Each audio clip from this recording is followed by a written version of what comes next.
L'homme qui a eu ses yeux ouverts va rencontrer l'enfer. Cet homme de Jean 9 dut l'affronter tout de suite. Ils le chassèrent. Et même ses propres parents eurent peur de prendre parti pour lui à cause du coup que cela représentait.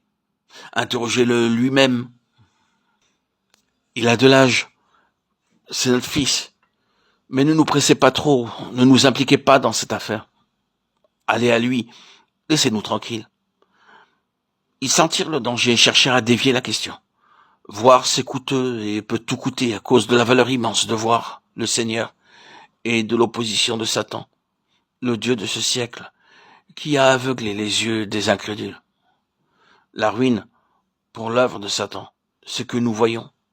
Je t'ai choisi afin que tu leur ouvres les yeux, pour qu'ils passent des ténèbres à la lumière et de la puissance de Satan à Dieu.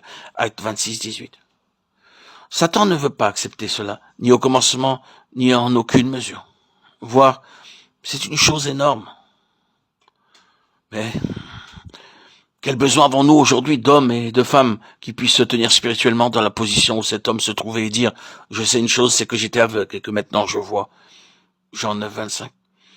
C'est une grande chose d'être là. Combien je vois, je ne sais, mais je sais sûrement une chose, je vois. Ce qui n'était pas le cas avant.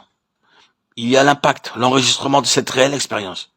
Dans la parole de Dieu, la vie et la lumière vont toujours ensemble. Si un homme voit réellement, il y a vie et édification. S'il vous donne quelque chose d'occasion, d'étudier, de lu, de préparer, il n'y a pas de vie.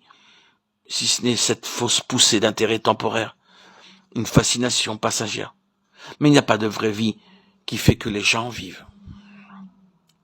On ne plaide pas pour changer la vérité ou avoir de nouvelles vérités, mais pour qu'il y ait une vue spirituelle dans la vérité. Il est certain que le Seigneur a encore beaucoup de lumière, de vérité à faire jaillir de sa parole. Ici, permettez-moi de rendre clair, si je peux, quelque chose que l'on dit de nous. Nous ne cherchons pas une révélation nouvelle, et nous ne disons pas ou suggérons ou insinuons pas que nous pouvons avoir quelque chose en plus de la parole de Dieu. Cependant, nous affirmons qu'il y a encore beaucoup dans la parole de Dieu, que nous n'avons jamais vu et que nous pouvons voir. Assurément, tout le monde est d'accord avec ceci, et simplement ceci, voir.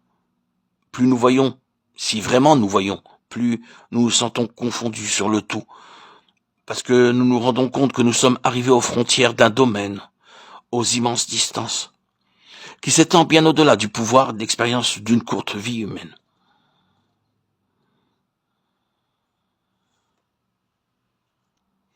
Je voudrais simplement répéter qu'à chaque étape du commencement a une fin. La vie spirituelle a en elle ce secret. Je vois. Dès le début à notre nouvelle naissance, ceci devrait être l'expression spontanée, l'exclamation de vie. Notre vie chrétienne doit commencer là. Mais tout le long du chemin jusqu'à la fin, la constante expérience de ce miracle doit œuvrer afin que vous et moi nous soyons maintenant dans cette atmosphère d'émerveillement, cet élément d'étonnement qui se répète encore et encore, de sorte qu'à chaque fois ce soit comme si nous n'avions jamais rien vu du tout.